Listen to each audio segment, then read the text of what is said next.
l'intelligence économique, il faut être intelligent. Donc je vais essayer de faire court. Et je demande aux intervenants de faire de même. Pour que les règles du jeu soient claires, première information, 2 ateliers ont été réunis.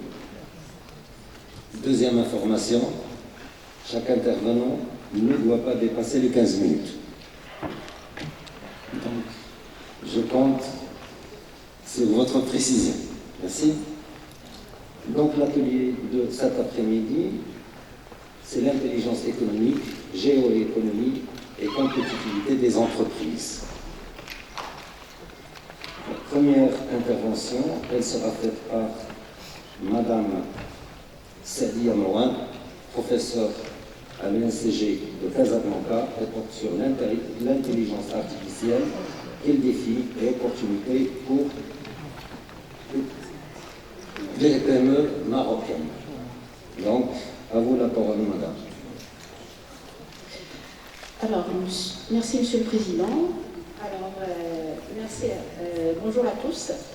Alors, effectivement, mon intervention sera portée sur l'intelligence artificielle, donc un sujet qui est très important pour les PME. C'est une réflexion menée pour voir à quel point, effectivement, les petites et moyennes entreprises marocaines ont saisi cette opportunité, à quel point la perception de ces pratiques-là sont présentes dans ce genre d'entreprise. Alors, pour cela, nous avons opté pour une démarche méthodologique qui consiste à appréhender un petit peu l'intelligence artificielle point de vue conceptuel et voir quelle est son importance pour un manager marocain, puis après donc migrer vers le contexte de terrain, qui sont les petites et moyennes entreprises. Alors on avait mené une étude qualitative pour mesurer la perception des managers marocains par rapport à l'intégration de l'intelligence artificielle, pour pouvoir effectivement à la fin déterminer quels sont les défis et les enjeux que les PME marocaines peuvent saisir derrière cette pratique. Alors comme vous le savez tous, et d'ailleurs ça a été le débat de tout à l'heure, que nous sommes dans un environnement concurrentiel, compétitif, qui est régi par une révolution. Donc nous sommes dans la 4e révolution industrielle, où le modèle économique il est en pleine mutation. On a beaucoup l'émergence des nouvelles technologies de l'information et de la communication, donc big data, l'intelligence artificielle, donc les biotechnologies, la robotique, ou encore donc les objets connectés. Alors, cette révolution, certes, elle a des conséquences incontournables sur l'organisation, le travail, les méthodes du travail, la structuration du travail, sur donc, toutes les facettes de l'économie. Mais la question ou la réflexion qui doit être menée, à quel point les petites et moyennes entreprises marocaines peuvent saisir cette opportunité qui s'offre pour adopter les outils numériques et entamer cette transformation spectaculaire. Alors le challenge effectivement de ces entreprises, c'est comment intégrer l'intelligence artificielle dans leur stratégie. Donc, et surtout comment évaluer les ressources qu'ils ont pour pouvoir les adapter à cette mutation. D'où notre problématique, c'est effectivement quels sont les bénéfices pratiques de l'intelligence artificielle au niveau de ces petites et moyennes entreprises. Alors pour répondre à cette problématique, nous avons essayé un petit peu de cerner qu'est-ce que l'intelligence artificielle, comment on peut l'utiliser pour un petit peu l'intégrer dans les pratiques journalières ou quotidiennes de ces entreprises. Et un petit peu pour aller chercher l'information, donc on a mené des entretiens avec à peu près 100 personnes au niveau des PME marocaines qui se trouvent à Casablanca surtout. Puis après, on a essayé un petit peu de mesurer la perception de cette intelligence pour pouvoir sortir, comme j'ai dit, les opportunités et les enjeux stratégiques de cette pratique. Alors, beaucoup de travaux ont été effectués, donc, y compris, donc, on a trouvé dans le consortium ESO de 1382 la définition de l'intelligence artificielle comme étant la capacité d'une unité fonctionnelle à exécuter des fonctions également associées à l'intelligence humaine, donc adopter un programme similaire à l'intelligence humaine, tel que le raisonnement et surtout l'apprentissage. Donc il y a d'autres travaux qui ont défini l'intelligence artificielle comme étant une appellation qui regroupe un nombre de processus, diverses applications et toutes les techniques qui permettent bien sûr aux ordinateurs de simuler et de reproduire l'intelligence humaine. Dans ce cas, l'intelligence il peut être assimilée à un système de pilotage assisté, alors qui permet de détecter et de prédire et interagir avec l'humain grâce aux évolutions de traitement automatique et des algorithmes qui sont similaires à un langage humain qui est un langage naturel. Donc, mais à quel point cette intelligence artificielle peut être une valeur ajoutée pour un manager marocain? Donc, comment? Donc, il peut être un atout sur 3 volets. Alors, premier volet, ça permet une optimisation des processus. Alors, une optimisation des processus, parce que tout simplement, ça permet d'introduire de nouveaux schémas organisationnels, de nouvelles façons de faire, de nouveaux modes de travail, une nouvelle structuration, d'autres manières de travailler. Donc, ça passe à un nouveau business plan, si vous voulez, au business model de la nouvelle entreprise. Ça aussi, ça permet d'avoir un gisement de l'information. Donc, comme ce qui a été dit le matin, donc avoir l'information, c'est un pouvoir. Donc, c'est avoir une longueur d'avance dans un environnement compétitif. Donc, ça permet d'innover, donc de chercher les sources d'innovation. Parce que quand on a une façon de faire structurée, donc automatiquement, on sait qu'est-ce qu'il faut faire et quand est-ce qu'il faut faire les choses. Puis après, donc, ça permet aussi d'accompagner les entreprises dans cette mutation, donc dans cette transition intelligente, parce que on va savoir comment allouer les ressources, les moyens de l'entreprise, comment apporter un investissement intelligent pour pouvoir maximiser la création de la valeur. Donc, alors tout ça, on avait essayé un petit peu de faire de l'approcher donc sur le terrain avec ce qui se passe réellement au niveau des entreprises. Alors, je partage avec vous les premiers constats qui ont été soulignés à partir de cette enquête. Donc, on avait trouvé qu'il y a 2 niveaux de conception. Donc, il y a le niveau du manager, les top management et les managers intermédiaires, et le niveau opérationnel des salariés. Donc, au niveau du manager, on a trouvé que 75% des dirigeants de l'échantillon, bien sûr interviewé, trouvent que c'est très favorable et c'est très important d'intégrer l'intelligence artificielle dans leurs pratiques, donc dans les pratiques de l'entreprise, et ce, sur 2 plans. Alors, il y a le plan organisationnel, donc ils sont conscients que l'intelligence artificielle permet de modifier la quantité significative de l'emploi avec des effets positifs sur les conditions de travail. Toujours est-il qu'il y a un autre plan, c'est le plan technologique et financier. Donc, ils sont soucieux par rapport à l'investissement lourd que peut bien sûr provoquer l'intelligence, la pratique de l'intelligence artificielle, qui peut poser lourd, comme j'ai dit. Donc, elle est perçue comme étant une perspective des grandes entreprises qui ont une masse d'informations, qui ont bien sûr des budgets alloués pour ça, et qui peuvent se permettre donc une telle transition. Par contre, au niveau du salarié, donc on avait remarqué que l'intelligence artificielle, elle est encore mal perçue. Donc, elle est perçue comme étant très complexe à implanter et ça peut remplacer l'être humain, donc la déshumanisation de l'être humain. Et la perception de salarié, elle est beaucoup plus influencée par sa connaissance limitée. Donc, c'est logique parce qu'on n'a pas encore cerné cette pratique à sa vraie valeur. Donc on peut dire qu'il y a une disparité sur la perception de l'intelligence artificielle côté les 2 niveaux de l'entreprise, le niveau de management stratégique et le niveau opérationnel. Et pour un petit peu aller forger ça, donc on avait orienté notre étude sur 3 plans, alors 3 orientations. Alors la première orientation, donc quelle est l'intégration de l'intelligence artificielle dans la stratégie de l'entreprise. Deuxième volet d'orientation, c'est l'impact de l'intelligence artificielle sur l'organisation et le rôle, surtout, donc on avait trouvé que les ressources humaines sont un facteur déterminant pour la réussite de cette transition. Alors pour le premier niveau, donc on a souligné un ensemble de constats. Alors, seuls 15% des dirigeants déclarent faire à l'heure actuelle de l'intelligence artificielle comme étant une priorité stratégique. Et 60% des salariés, comme je l'ai dit tout à l'heure dans le constat, ils ne savent pas se prononcer sur l'utilisation. Donc, quel est le futur par rapport donc, à quel changement? Et un deuxième constat, le développement de l'intelligence artificielle est globalement perçu positivement par les dirigeants. Donc, comme j'ai dit, parce qu'ils voient en elle comme étant une perspective d'amélioration côté organisation, côté mode de travail. Ça peut aboutir à la rapidité, à l'optimisation. Alors, et on a souligné aussi quelques limites par rapport à cette perception. Alors, les salariés craignent le risque de, comme j'ai dit tout à l'heure, déshumanisation du travail et surtout la perte de ce lien social convivial dans l'environnement de travail.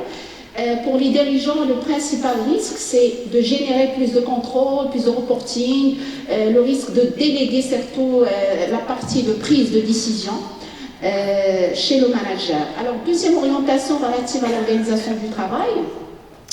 Alors, 60% des dirigeants déclarent qu'ils sont prêts, mais avec un souci côté l'organisation du travail, comment répartir les tâches et surtout entre l'humain, le personnel et cette intelligence artificielle, où ces tâches doivent être repensées et aussi comment introduire la culture elle-même de l'intelligence artificielle.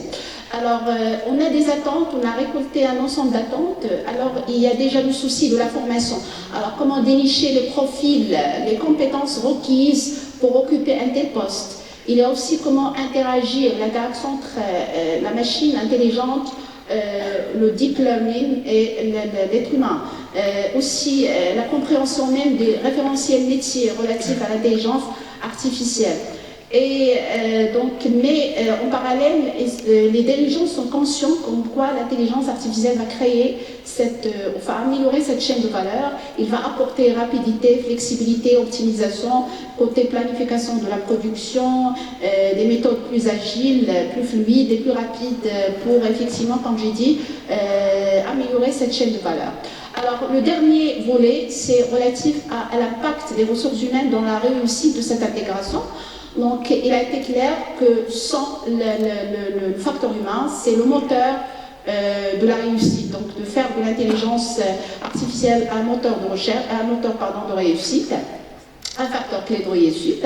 Donc, pour cela, il faut travailler sur un ensemble d'éléments. Alors, premier élément, c'est l'instauration d'un vrai cadre. Donc, il faut une étape préparatoire pour préparer un vrai cadre d'adoption de l'intelligence artificielle. Alors comment? Il faut de la formation, il faut sensibiliser donc les dirigeants, les collaborateurs, comment veiller donc à l'éthique des données, comment maîtriser ces données-là, effectivement comme a dit M.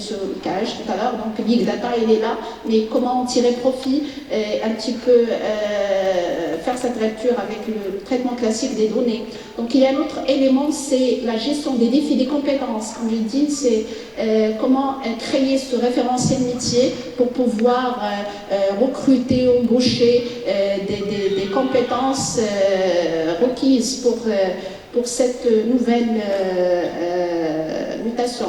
Et il y a aussi la responsabilité sociale de l'entreprise. Donc il faut intégrer, comme il a été dit tout à l'heure par le représentant de la CGM, donc il faut aller chercher donc, toutes les parties prenantes pour qu'ils soient une partie intégrante dans cette migration. Il y a aussi le degré de préparation des PME. Il faut savoir que nous l'avons remarqué d'ailleurs dans notre entretien, donc pas toutes les entreprises sont à pied d'égalité par rapport à cette pratique-là.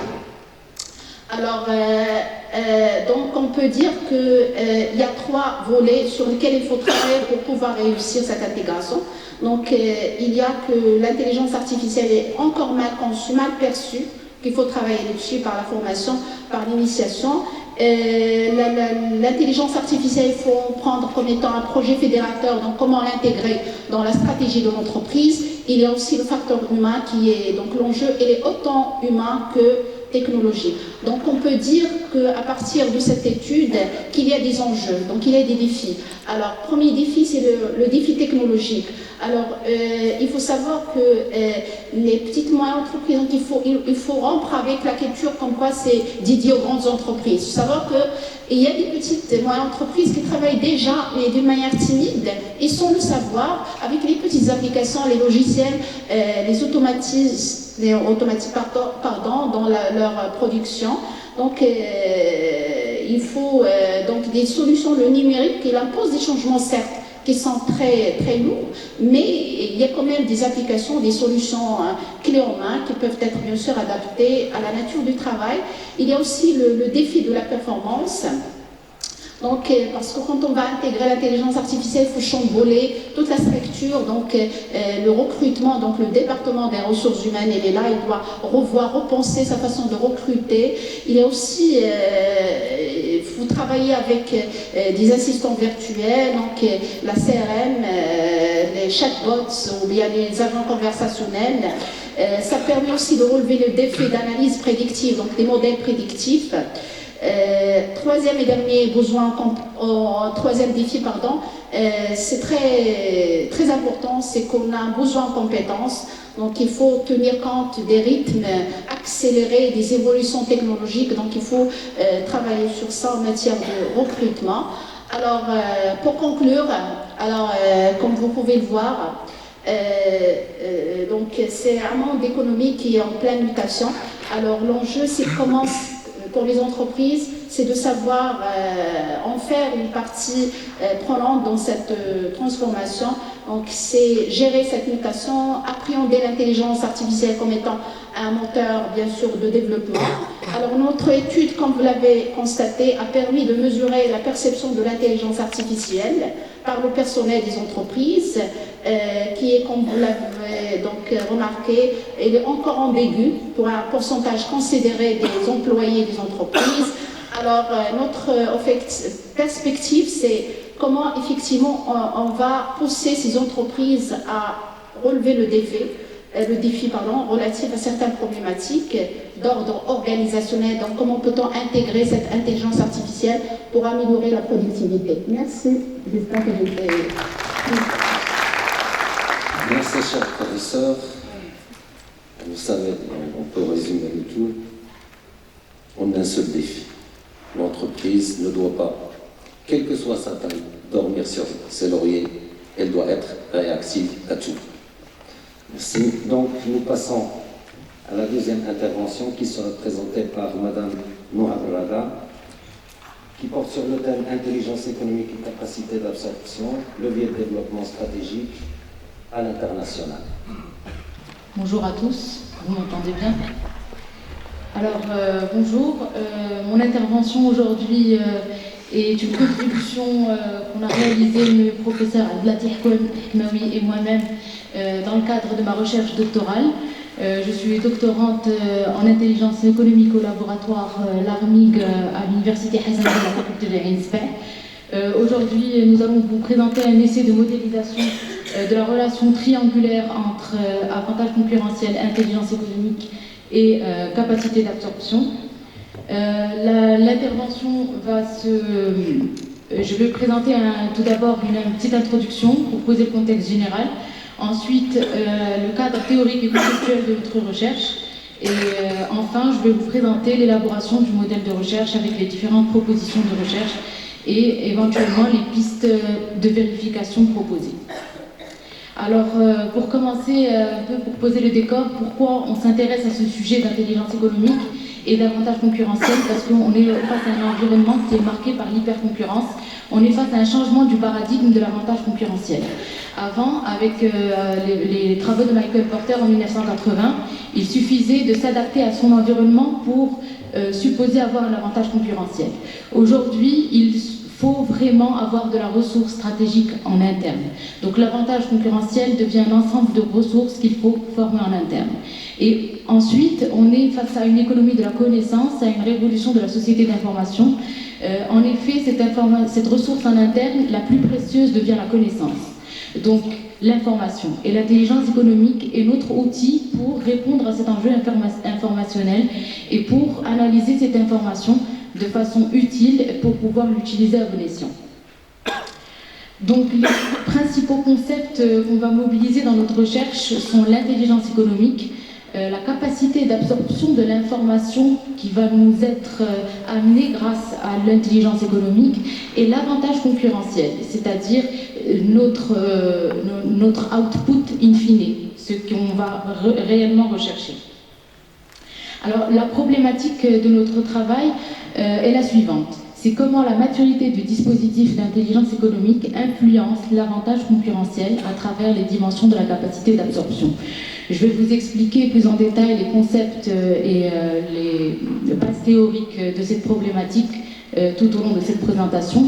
L'objectif de notre contribution est de définir un cadre conceptuel de la recherche entre l'intelligence économique et la capacité d'absorption, et aussi comment cette articulation entre les deux impacte la transformation de la donnée en information en ressources stratégiques et donc en avantage concurrentiel, et enfin déterminer le rôle de la capacité d'absorption en tant que mécanisme.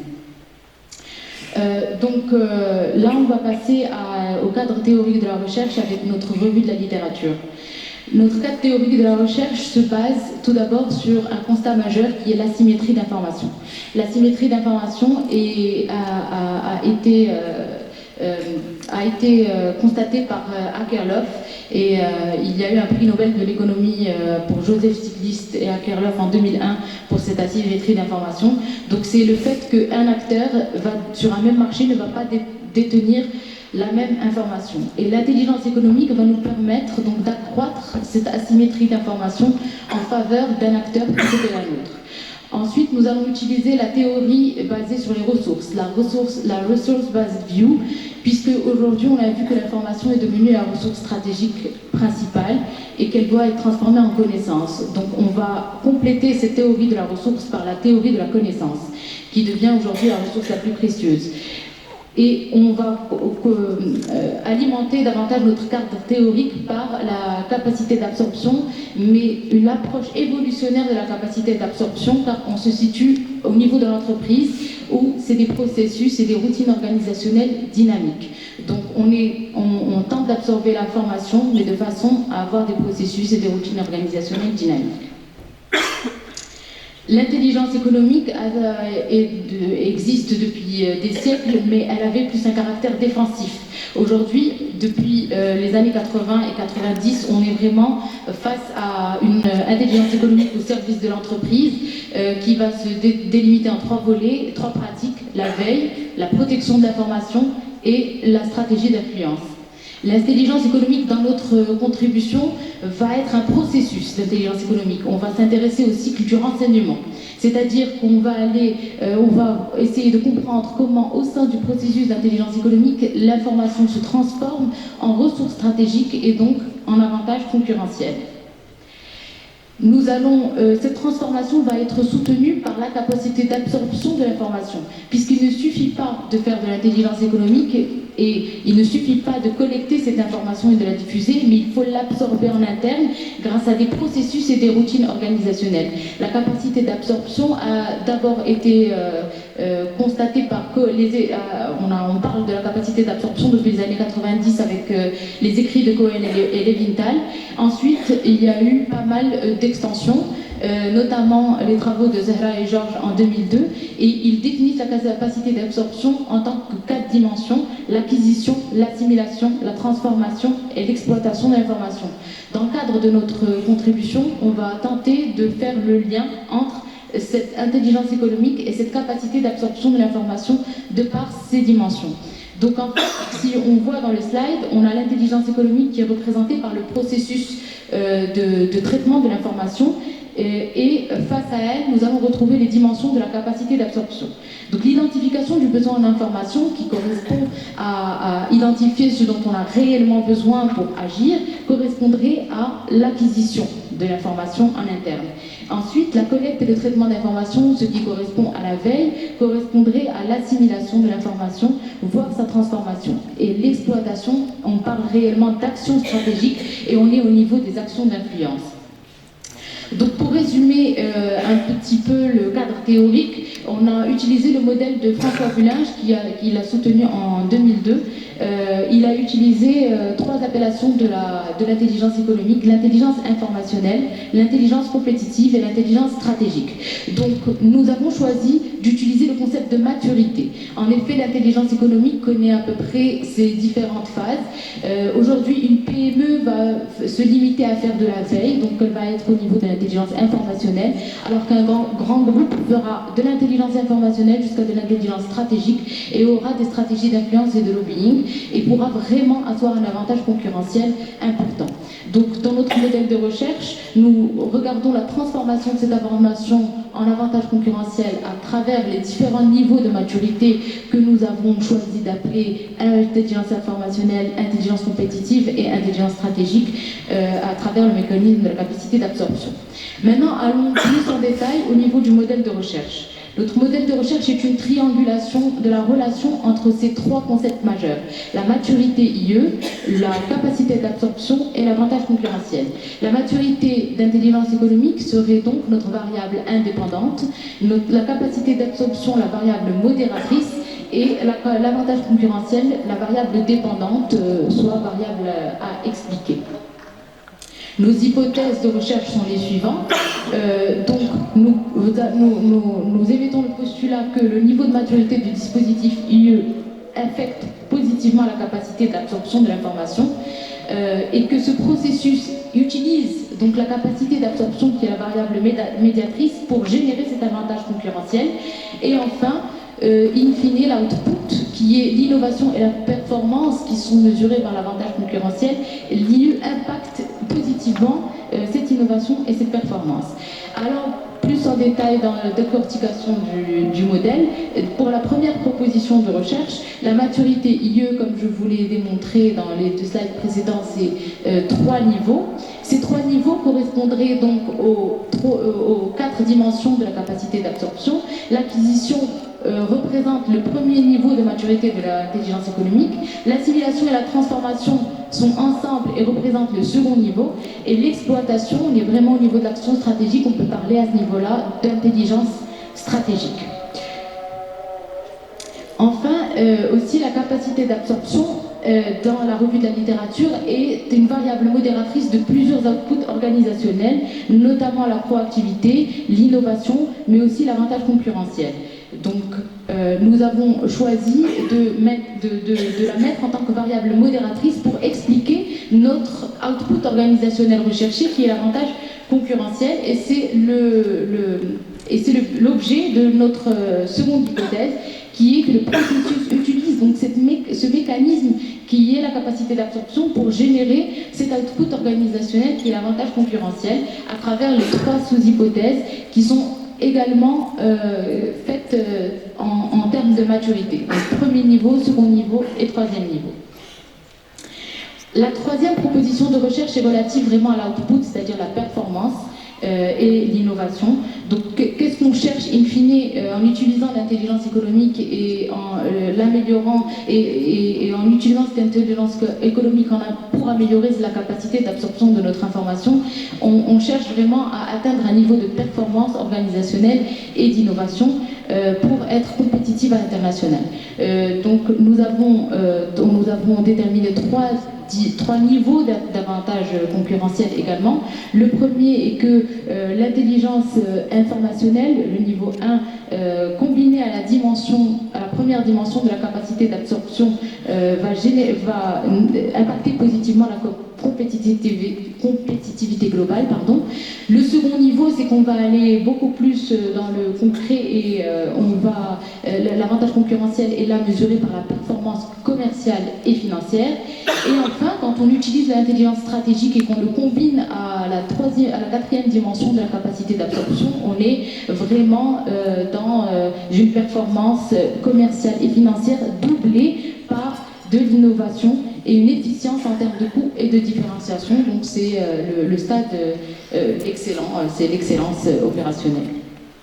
Donc pour résumer un petit peu le modèle de recherche globale, nous avons choisi de faire ça sous forme de courbe entre la capacité d'absorption et le niveau de maturité du processus IE, avec les différents dimensionnements. Donc on voit bien que l'information tout en bas va se transformer en avantage concurrentiel à travers tous ces processus qui vont se mettre en place un à un en fonction des différents niveaux de maturité. Enfin, pour conclure, nous avons notre article, donc notre contribution, c'est vraiment d'étudier cette relation triangulaire entre ces trois concepts majeurs, avec l'approche basée sur les ressources et l'approche processuelle des capacités dynamiques. Et effectivement, on a vu que dans la revue de la littérature, il y a une convergence entre les deux concepts, intelligence économique, capacité d'absorption, qu'on pourrait presque ne pas faire on pourrait presque pas faire d'intelligence économique sans capacité d'absorption si notre objectif principal est de performer.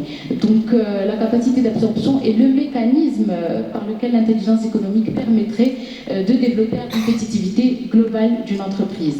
Enfin, pour les pistes de la recherche, nous proposons une vérification empirique de ce modèle par une étude exploratoire, par une approche mixte. D'abord une étude exploratoire avec des guides d'entretien, ensuite une étude confirmatoire pour vérifier les variables du modèle avec une analyse des données avec des logiciels in vivo et Smart PLS et grâce à une technique de triangulation de données.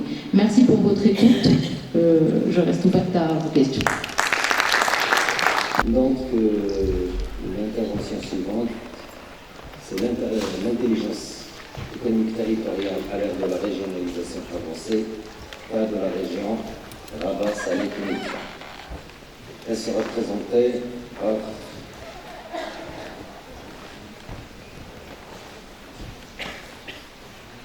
pardon, je me suis trompé du titre. Non, c'est ça. Et l'intelligence, c'est ça. C'est ça. C'est Madame Al-Halami Lalla Soukena. Lalla Soukena. Bonjour, bonsoir tout le monde. Tout d'abord, je me présente, c'est Soukena Al-Halami, lauréate de l'école des sciences de l'information, diplômée d'un master spécialisé en entrepreneuriat et management de projet, doctorante à l'université Mohamed V de Rabat, en même temps responsable de la cellule de communication au niveau du ministère de l'équipement et du transport. Donc j'ai le plaisir de vous présenter mon sujet de doctorat qui s'articule sur l'intelligence économique territoriale au service de la compétitivité du territoire, le cas de la région Rabat-Salé-Kénitra, donc qui est encadré par le professeur Zouani Kalima et M. Radi. Donc, durant cette présentation, nous allons aborder les points suivants: le contexte de l'étude, la problématique, un aperçu théorique sur la notion de l'intelligence économique territoriale, les objectifs de l'étude, questions de recherche et méthodologie de recherche.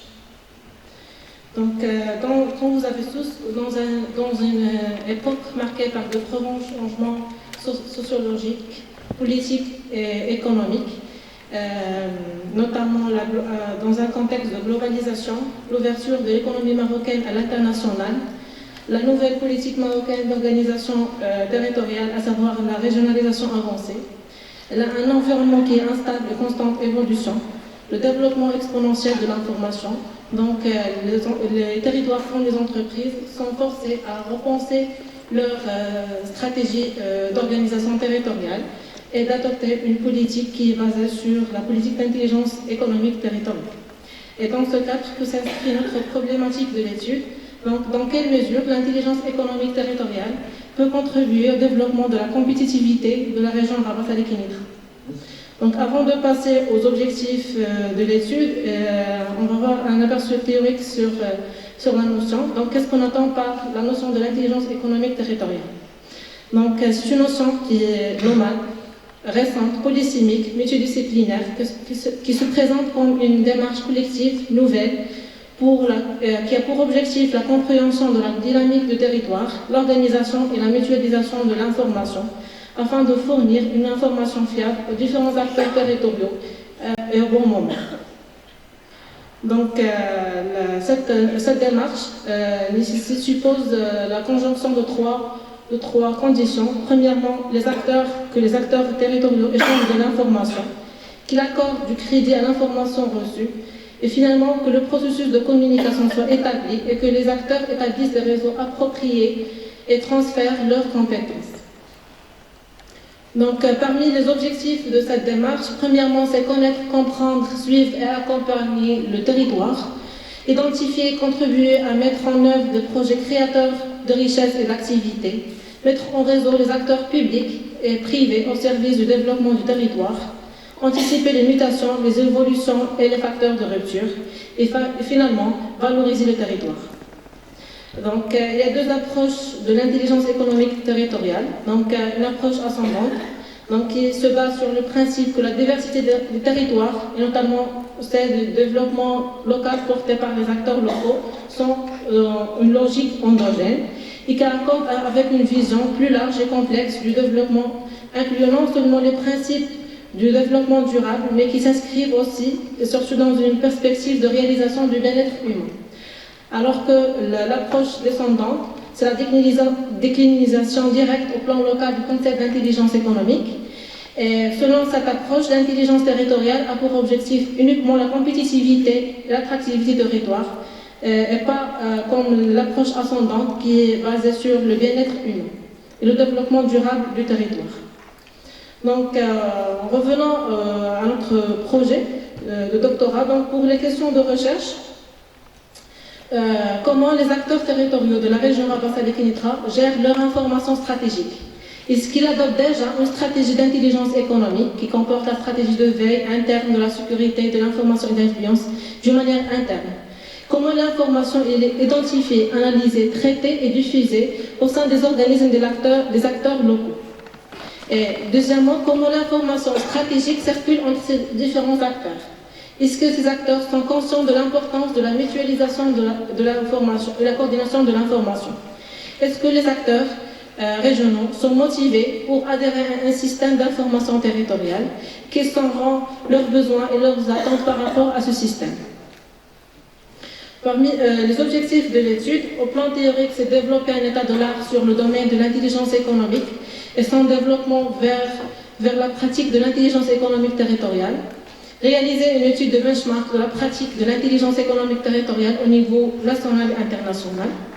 Au plan empirique, c'est de réaliser une analyse stratégique territoriale de la région Rabassa-Kénitra. Et deuxièmement, réaliser une enquête sur le niveau de collaboration et de la coordination entre les acteurs locaux de la région, leur pratique de l'intelligence économique, ainsi que leurs besoins, motivation par rapport à la mise en place d'un système d'intelligence économique territoriale régionale. Donc, concernant la méthodologie de recherche, donc, premièrement, c'est de réaliser une analyse stratégique de la région, c'est-à-dire de déceler les forces, les faiblesses, les menaces, les opportunités de la région, une cartographie des acteurs, cartographie des secteurs porteurs de richesse pour la région, les stratégies, les politiques adoptées par la région pour améliorer son compétitivité, son attractivité au niveau national et international. Deuxièmement, c'est réaliser une enquête sur le niveau de collaboration, de la coordination entre les acteurs locaux de la région, leurs pratiques de l'intelligence économique, ainsi que leurs besoins et motivations par rapport à la mise en place d'un système d'intelligence économique territoriale régionale, en adoptant la méthode quantitative, le questionnaire, échantillonnage stratifié, et la méthode qualitative, entretien semi-directif. Donc la population cible de l'enquête sont les chambres professionnelles, les collectivités territoriales, les organismes publics, les organismes semi-publics, les entreprises, la société civile, les universités, les centres de recherche, les citoyens de la région Rabassa-Kénitra. Parce que l'objectif d'un système d'intelligence territoriale, c'est de coordonner entre l'ensemble de ces différentes catégories d'acteurs. Donc, je suis maintenant dans l'étude empirique. Je n'ai pas encore fini. Je vous remercie pour votre attention. Donc, je vais vous demander d'être galant. Il y a madame qui a un problème de rêve, donc on l'a fait passer à vous. Donc, l'intervention suivante sera faite par madame Bourassine et elle porte sur l'intelligence économique, évaluation économétrique de la performance des entreprises financières, cas d'humain. À vous la parole. Cher maître, honorable assistance, permettez-moi de vous présenter un sujet d'actualité sous le thème l'intelligence économique au sein des entreprises financières marocaines, cas de la société Capital Gestion Group, réalisé par professeur Charles Laini et moi-même, Hind Bourras. J'ai opté comme plan une introduction tout en exposant la problématique de la recherche, une vision sur le cadre théorique et enfin les limites et les perspectives de la recherche. Comme vous savez bien sûr que l'environnement des entreprises est caractérisé par la mondialisation des marchés, le développement technologique, la complexité des relations, la multiplicité des acteurs, l'augmentation des opportunités et la multiplication des risques et des incertitudes. Ce contexte a entraîné un accroissement important du volume des informations, ce qui pose pour l'entreprise le problème d'obtenir rapidement des informations utiles et pertinentes pour répondre à des situations et anticiper d'autres. Donc la démarche dans le même sens, la démarche d'intelligence économique est devenue un outil à part entière de connaissance et de compréhension de l'environnement de l'entreprise. L'information est devenue au cœur de l'intelligence économique. L'information apparaît comme une matière première et un outil stratégique aide à la prise de décision et de plus en plus indispensable pour la compétitivité des entreprises. D'après Henry Porter, il faut donner la bonne information à la bonne personne au bon moment pour prendre la bonne décision. Donc, notre problématique se fonde sur la question suivante. Quelles sont les pratiques des grandes entreprises marocaines financières en matière d'intelligence économique? À travers ces hypothèses suivantes, on a essayé d'apporter une réponse à notre problématique. L'information comme une matière première, une démarche assez connue par les entreprises financières marocaines, la performance des produits diffusés par les entreprises financières marocaines reflétait une pratique adéquate de l'intelligence financière. Avant de passer à l'étude de cas, voyons tout d'abord un petit aspect théorique. Donc, l'intelligence économique est un processus informationnel, itératif et d'apprentissage. Ce processus remplit trois phases: les données, les informations et les connaissances. Mais avant de passer aux données, il faut transformer la réalité en données via l'observation et transformer les données en informations via une activité de structuration. Donc, le modèle de l'intelligence économique est une combinaison de trois fonctions, à savoir la veille stratégique, la protection et l'influence. La veille stratégique, c'est un outil aide à la prise de décision. Une définition plus détaillée, c'est le processus par lequel un individu ou un groupe d'individus traque de façon volontariste et utilise des informations à caractère anticipatif. Deuxièmement, la protection, c'est une fonction qui consiste à protéger l'information, plus précisément l'information intelligente, c'est-à-dire se protéger contre l'intelligence économique des autres. C'est une coordination entre l'analyse stratégique et le processus de la veille stratégique. Dernièrement, la fonction de l'influence, c'est une fonction qui consiste à amener un groupe ou une personne à changer son point de vue sans contrainte ni manipulation. Donc il y a deux sortes d'influence, ou bien on peut remplacer l'influence par le lobbying. On a deux sortes de lobbying interne et externe, comme les manifestations, les professionnels, les salons, qui favorisent la circulation des messages. Donc, avant de répondre à notre problématique, il a fallu d'adopter une méthodologie générale, donc une méthodologie qui dépend sur un positionnement épistémologique positiviste, qui porte sur une analyse théorique basée sur les recherches, des ouvrages, les articles, etc. Et une analyse empirique qui a été cornée à partir duquel nous avons adopté une étude de cas pour élaborer une étude de cas basée sur des données financières qui étaient cornées, qui était la base des analyses économétriques et qui représente le deuxième volet de notre partie empirique. Donc, notre travail a été fait au cœur de la société Capital Gestion Group. C'est la première société qui gère les organismes de placement en valeur mobilière, ainsi qu'organise les augmentations de capital et les introductions en bourse et le lancement des emprunts obligataires. Donc, voilà les produits de ce groupe qui se représentent en 4 catégories, ou bien 4 gammes. Les gammes, les OPCVM diversifiés, monétaires, actions et obligataires. Chaque action offrir aux souscripteurs un rendement supérieur au taux moyen pondéré. C'est ça ce qu'on va voir dans la partie empirique, Inch'Allah.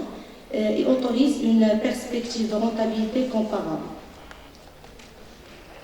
Donc voilà la méthodologie adoptée est basée premièrement sur une description des variables utilisées qu'on a discuté dans le slide précédent. Il s'agit de la performance des produits financiers et l'indicateur de benchmark. Les données utilisées sont quotidiennes et prises dans le court terme, moyen terme et le long terme. Le choix a été fait sur 6 séries chronologiques. Il s'agit de la stationnarité. Nous avons appliqué une étude de la stationnarité de chaque série. Il s'agit des tests de ratio unitaire. Nous avons élaboré une analyse graphique, puis une étude de corrélogramme, ainsi que nous avons appliqué les tests de défi filaire augmentés à partir des régressions du modèle M1, M2, M3. Le test de racine unitaire le renseigne sur la stationnarité des séries. Si la série considérée est stationnaire, on passe à les estimations. Si la série considérée n'est pas non stationnaire, on passe par les différences premières avant d'élaborer les estimations. La méthode utilisée pour ces estimations, c'est la méthode des moyennes carrées ordinaires. À cet effet, nous avons élaboré 6 régressions simples et une régression multiple. Le calcul de la performance des fonds est basé sur l'équation suivante, la valeur liquidative en T1 sur la valeur liquidative en T0 moins 1. Les variables qu'on a utilisées, l'indicateur de benchmark, c'est le taux moyen pondéré des opérations au jour le jour, du prêt et d'emprunt de liquidité sur le marché interbancaire marocain. Et les produits diffusés par la société, 4 produits, ils sont tous stationnaires au niveau avec constant. Le modèle de base qu'on a utilisé, c'est basé sur la fonction thématique y en fonction de x. Les résultats des estimations sont présentés dans le tableau suivant qu'on va discuter. Les résultats statistiques ne permettent pas de conclure sur la significativité statistique des paramètres de régression. Néanmoins, ces résultats nous apportent des réponses quant au sens de la relation, ce qui nous a été utile de diagnostiquer les pratiques utilisées par la société Capital Gestion en matière d'intelligence financière. Les performances des fonds ont généralement un effet négatif sur la performance du secteur financier. Les produits de la gamme obligataire fait une exception. Donc, pour les fonds obligataires, l'intelligence économique au sein des sociétés financières est plus efficace. En effet, ces types de sociétés auront un intérêt à gouverner une pratique adéquate de l'intelligence financière à travers une cellule créée à cet effet pour les gammes obligataires. Les autres gammes, actionnaires, monétaires et diversifiés, n'ont pas besoin d'être au centre d'une pratique de l'intelligence financière au sein des banques d'affaires marocaines. En effet, pour les fonds monétaires, la pratique de l'intelligence financière n'est pas recommandée pour ces types de placements car ils sont très sécurisés et peuvent être injectés sur le marché financier à n'importe quel moment, soit à court terme, moyen terme, à long terme, selon les besoins liquides des tenues de fonds.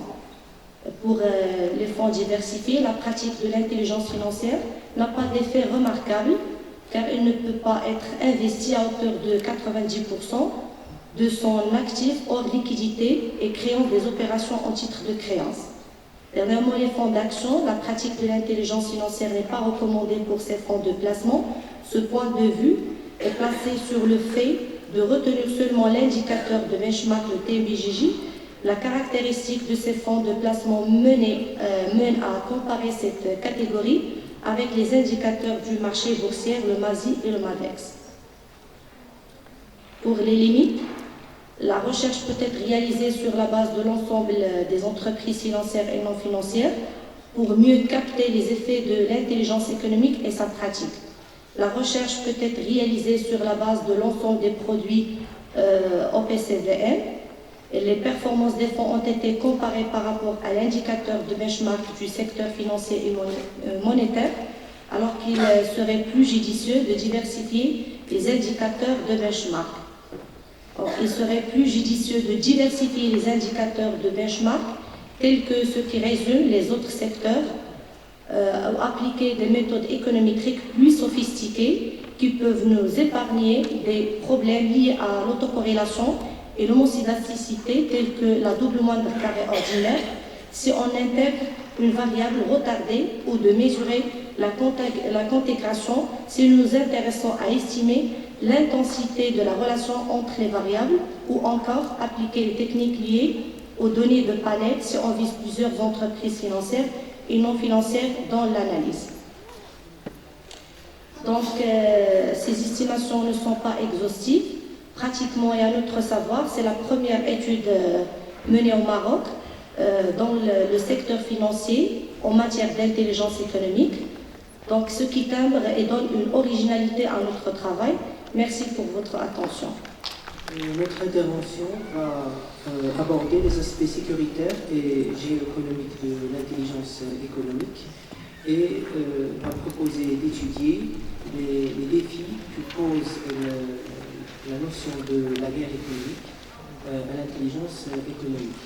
Et par du constat que, à une époque où il semble que la vision stratégique et la compréhension de la complexité du monde économique ont cédé le pas à l'absence de vision et à la capacité de définir le réel, faire l'étude du concept de l'intelligence économique sous le prisme des défis qu'engendre la guerre économique demeure d'une impérieuse nécessité. Et sur ces entrefaits, on propose de comprendre dans notre intervention les défis qui se posent aux politiques de l'intelligence économique et qui sont trois grands défis: les vides stratégiques, la mondialisation hyper-concurrentielle et la criminalité transnationale organisée.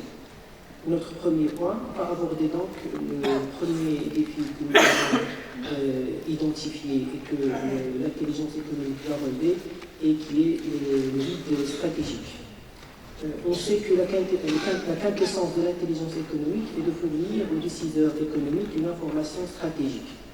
Toutefois, elle demeure tributaire de ce dont les décideurs économiques doivent faire.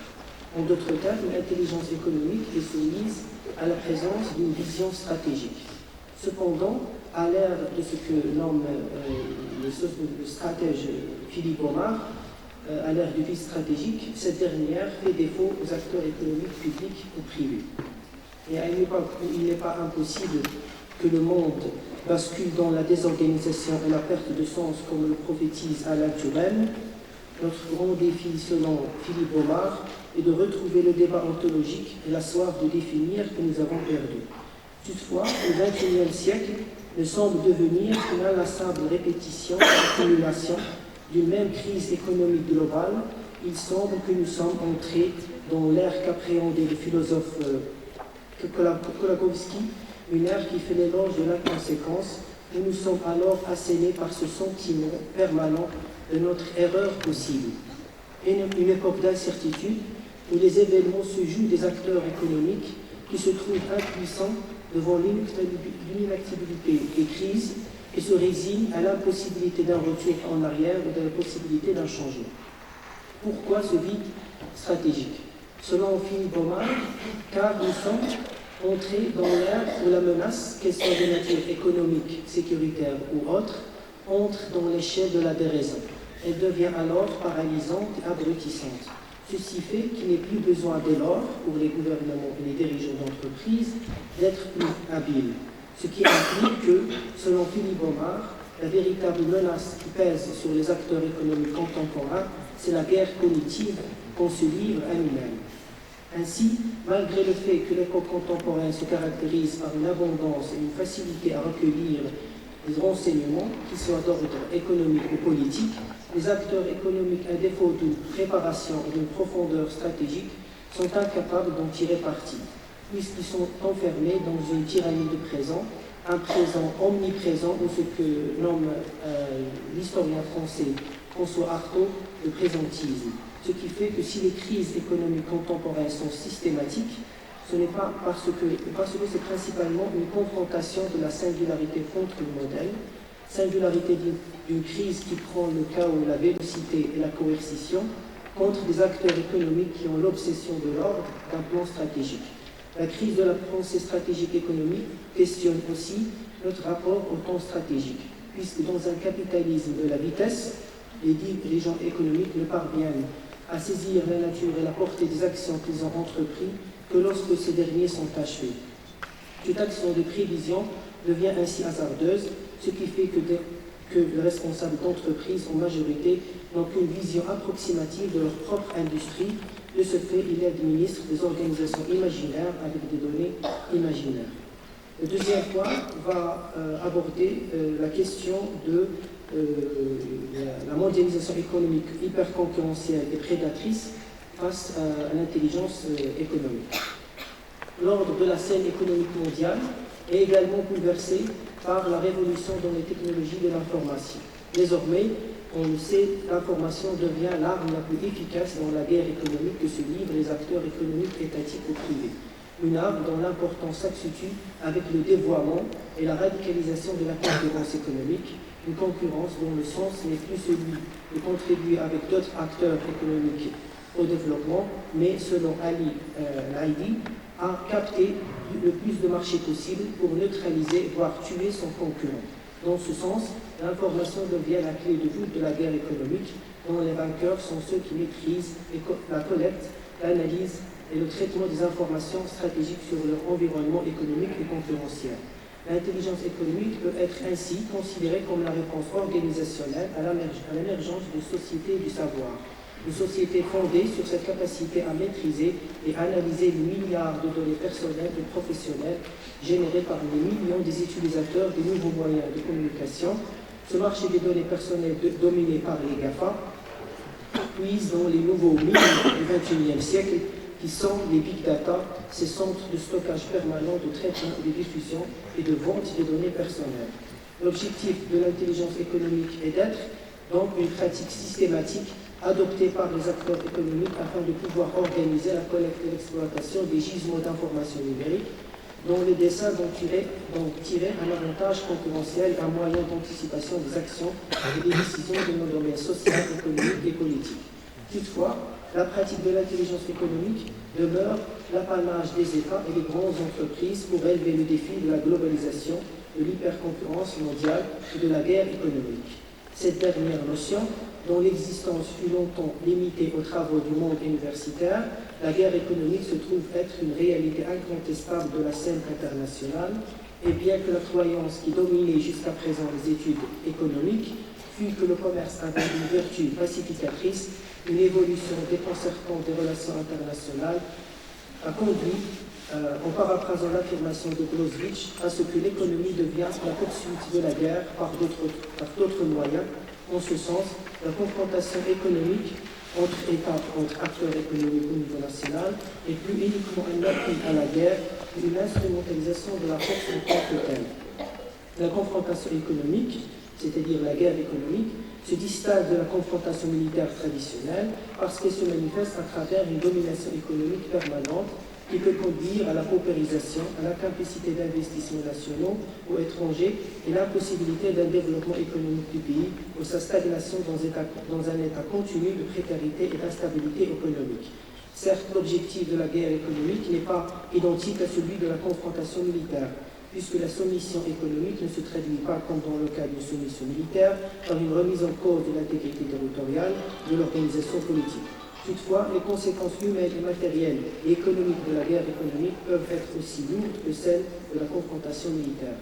Les moyens de la guerre économique sont multiples. On peut citer entre autres les embargos économiques, les sanctions économiques et financières, la confiscation d'actifs et le gel des avoirs d'un pays ou de ses dirigeants et ou de ses entreprises, les dévaluations forcées de monnaie nationale, le détournement de savoir technique et économique via le renseignement industriel ou le transfert de technologies, le monopole dans l'exploitation d'une ressource, la régulation unilatérale du commerce international via des politiques protectionnistes et de sécurité économique.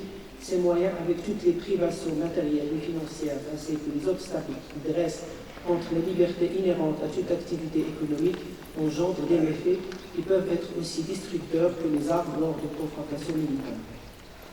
La notion d'hyperconcurrence qui caractérise désormais la scène économique mondiale, qui a été développée par Richard Davigny pour décrire la rapidité et l'agressivité qui sont à l'œuvre dans les dynamiques concurrentielles de l'ensemble des secteurs d'activité.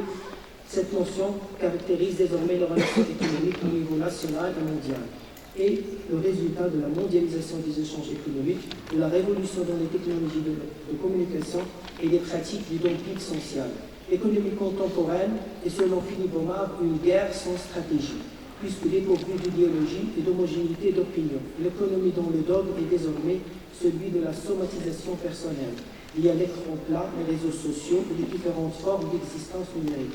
Dans une économie de l'attention qui repose sur la notion de captologie, c'est dans l'exemple saillant le réseau social qui est fondé sur un modèle économique où c'est grâce à notre temps de navigation, en d'autres termes notre durée d'intention, qui génère ces revues publicitaires et collecte nos données personnelles pour ensuite rendre la publicité plus personnalisée et faire durer encore notre attention. Et dans ce nouveau système, chaque individu est devenu une petite manufacture à publicité dont les artisans de l'ombre sont, selon Philippe Omar, les nouveaux chiffonniers du numérique. Aux dames des grandes marques et des grandes entreprises, l'hyperconcurrence jette dans un marché économique hystérique ces chiffonniers du numérique qui érodent les avantages des grands acteurs liés à leur quête de clics, des visiteurs uniques, les pages mesurant au millième de seconde la soumission volontaire au réseau social. Et dans une telle économie instable, pour un secteur économique, la vertu performative fait désormais défaut au plan stratégique. Notre dernier point, l'intelligence économique et la criminalité transnationale et organisée. Il me semble qu'à la mort des grandes idéologies, il ne demeure qu'une économie où la violence et la prédation sont plus efficaces que les plans économiques et les stratégies. Et dans le jeu de la vélocité, de la violence, de la prédation et de la préhension, la criminalité transnationale organisée a une expérience plurimillénaire. En ce sens, la globalisation la plus aboutie et la plus performante est celle de la criminalité. En d'autres termes, le développement de la criminalité organisée n'est pas une représentation d'une phase sombre de la modélisation, mais l'un de ses rouages les plus actifs. Face à cette déliquescence de l'économie, l'intelligence économique n'a de sens que dans la mesure où il est le croisement entre l'information et la stratégie. En d'autres termes, d'un usage stratégique de l'information, la criminalité organisée par son capital de violence, son capital financier et son capital corruptible parvient à parasiter l'ensemble des secteurs économiques d'un pays et devient un acteur de guerre économique nocive puisqu'il s'affranchit de toutes les règles, notamment celles de la libre concurrence, et devient ce que nomme Jacques de Saint-Victor la main invisible du crime. Pour conclure, on peut faire appel à ce que disait déjà Hermann Kelm dans les années 1960, à penser l'impensable. Une invitation qui nous pousse à transcender l'horizon du possible et de cesser d'être les spectateurs impuissants des événements futurs. Et bien que nous sommes assiégés par une guerre économique sans stratégie et jetés dans une scène économique où la prédation est devenue la norme et dont la criminalité organisée est son acteur le plus dynamique, pour autant, dans l'histoire, ces moments de vie stratégiques, où le temps semble en suspens, ne sont pas des instants de mort, mais des instants où peuvent s'effectuer des prises de conscience collectives et le retournement les plus inattendus. Et merci. Donc, l'avant-dernière intervention est celle de Mme Samira Touat. Samira Touat. Le thème, c'est la recherche des connaissances externes et la capacité d'absorption et la capacité d'innovation. Quel rôle des attitudes des employés dans un contexte Maroc? Le thème de ce colloque tourne autour de l'intelligence économique. Et comme l'intelligence économique rime avec la veille technologique, notre intervention portera aujourd'hui sur l'innovation, et plus précisément l'innovation ouverte. Alors, c'est le plan qu'on va suivre, d'accord? Contexte problématique, cadre théorique, hypothèse, approche méthodologique et présentation et discussion des résultats. Donc, alors pourquoi déjà l'innovation ouverte? Comme on sait tous, tout processus d'innovation prend son départ avec les connaissances. Or, toutes les connaissances ne peuvent pas se situer au sein d'une seule organisation, comme toutes les personnes talentueuses ne peuvent pas travailler pour le compte d'une seule entreprise. Et donc, la prise de conscience de cette réalité a conduit les chercheurs et praticiens à reconnaître l'importance du concept introduit en 2003 par Henry Chesbrough, celui d'innovation ouverte ou bien Open Innovation en anglais. Donc, avec ce concept, l'entreprise n'est plus fermée sur ses frontières, elle s'ouvre à son environnement externe. Et ces frontières en termes d'acquisition des connaissances deviennent poreuses. Toutefois, ce n'est pas parce que les connaissances pertinentes sont disponibles dans l'environnement externe de l'entreprise qu'ils vont être automatiquement intégrées. Pour le faire, déjà, il faut avoir une volonté de les acquérir, d'accord? D'où il vient le syndrome NIH, Non-Invented Trier, donc les attitudes négatives envers les connaissances externes qui jouent son rôle.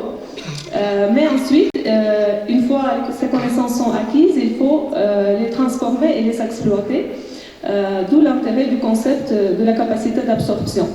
Et donc, dans ces conditions, notre problématique est la suivante.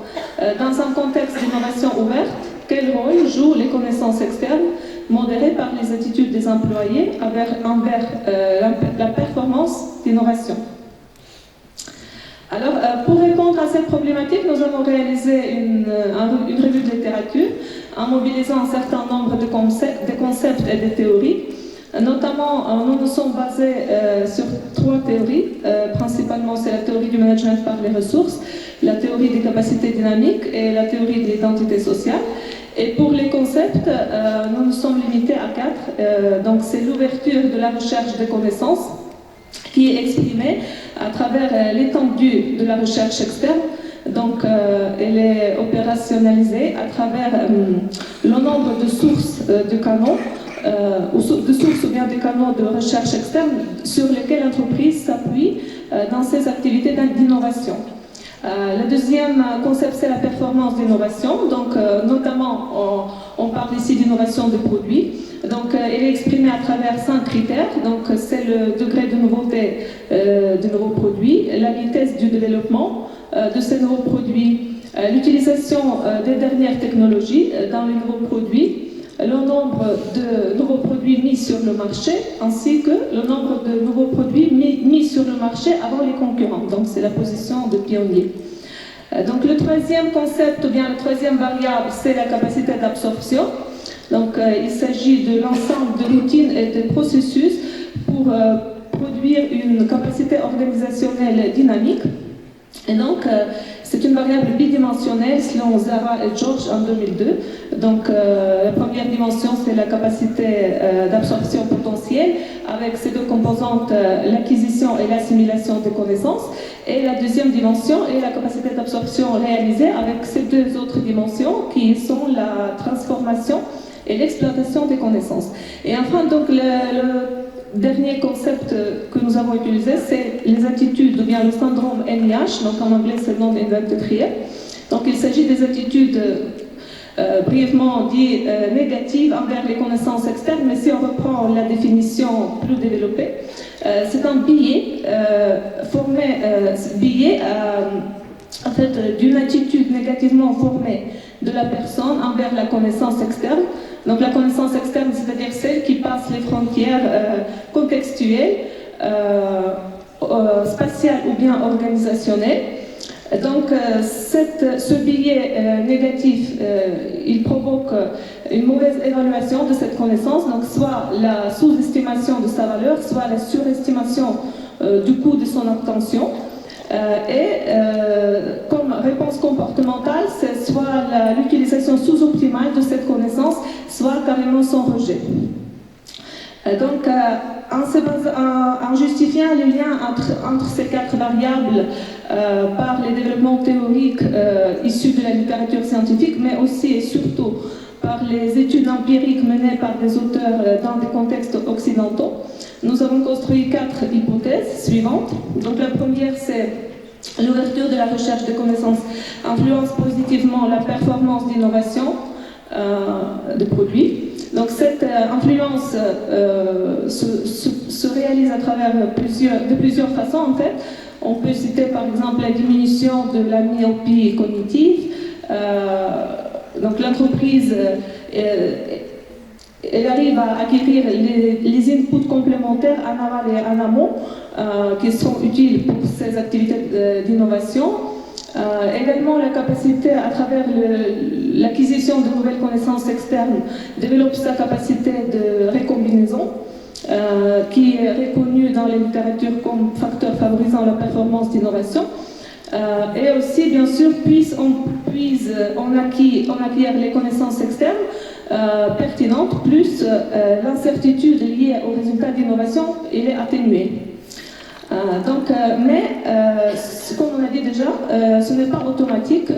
Pour que ces connaissances amènent aux résultats recherchés, c'est supposé qu'il faut déjà les absorber. Donc ça passe, on a introduit une variable médiatrice qui est la capacité d'absorption. Donc les 2 hypothèses suivantes, c'est que l'ouverture de la recherche des connaissances influence positivement la capacité d'absorption. Donc on parle ici en quelque sorte de l'effet cumulatif, d'accord? Donc plus on acquiert des connaissances, plus on apprend à les absorber, à les assimiler et à les intégrer. Et la troisième, c'est la capacité d'absorption agit positivement sur la performance d'innovation. Donc effectivement, quand on a absorbé suffisamment de connaissances nouvelles et pertinentes, on pourra les exploiter, ce qui va nous amener vers la performance d'innovation.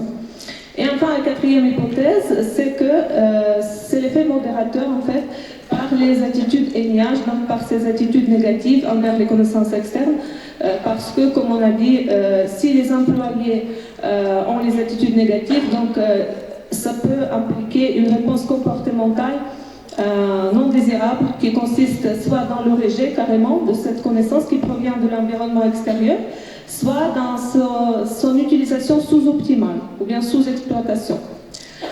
Ainsi, donc, notre modèle de recherche se présente de cette manière. Donc, nous cherchons à expliquer la variable performance d'innovation par la variable explicative ouverture de la recherche de connaissances. Donc, la variable médiatrice, c'est la capacité d'absorption dans ces 2 dimensions, donc potentiel et réalisé. Et enfin, la variable modératrice, c'est les attitudes de NIH. Je laisse la parole à...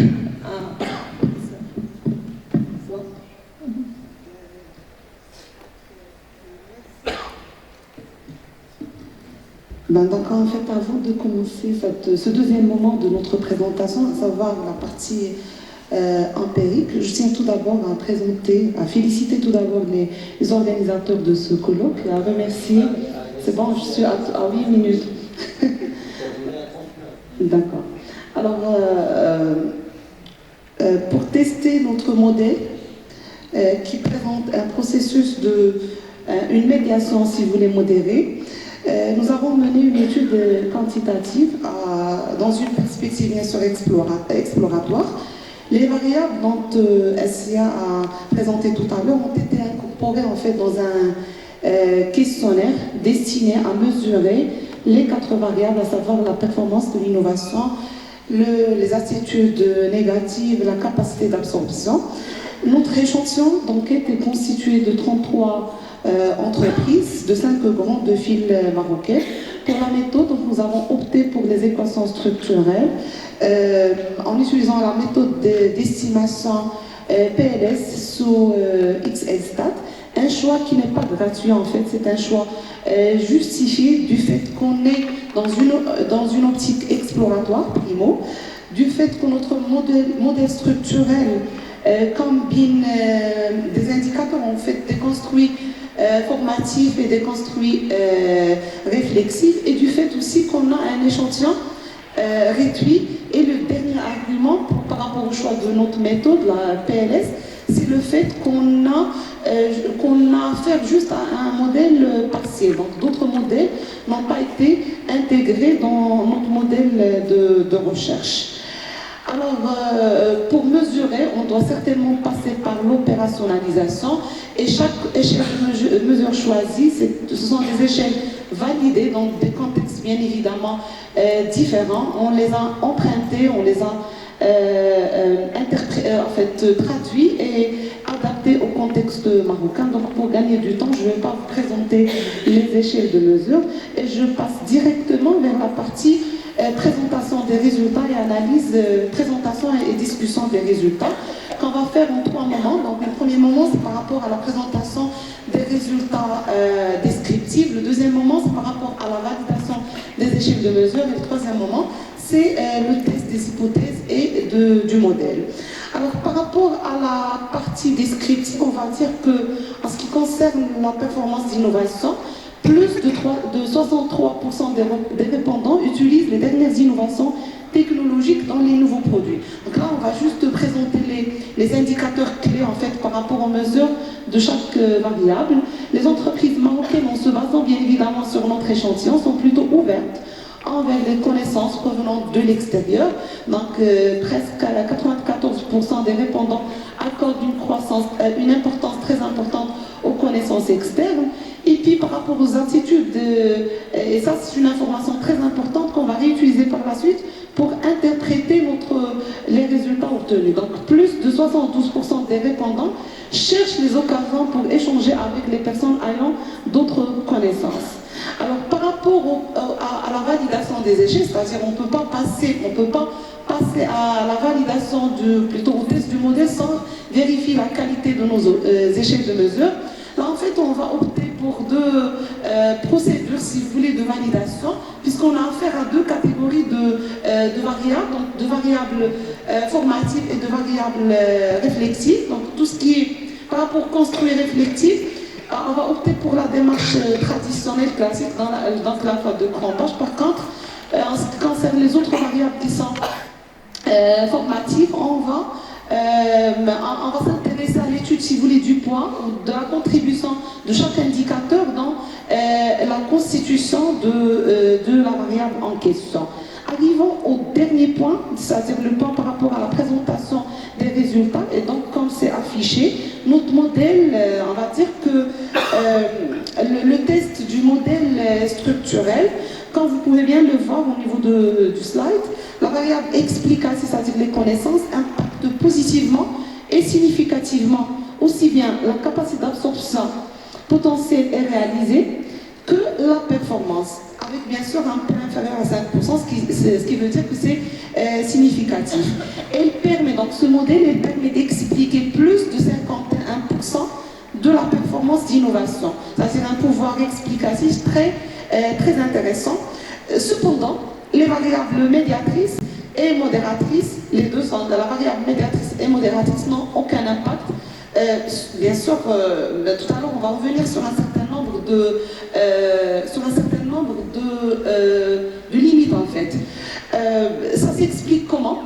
On va dire que la stratégie de recherche des connaissances ouvertes et favorise la performance d'innovation des produits. Cela veut dire que quand l'entreprise s'ouvre aux connaissances provenant de l'extérieur, de son environnement extérieur, notamment les labos, les organisations publiques, privées, etc., ses chances de se développer et sortir sur le marché de nouveaux, si vous voulez, produits, ou plutôt de produits innovants, augmentent.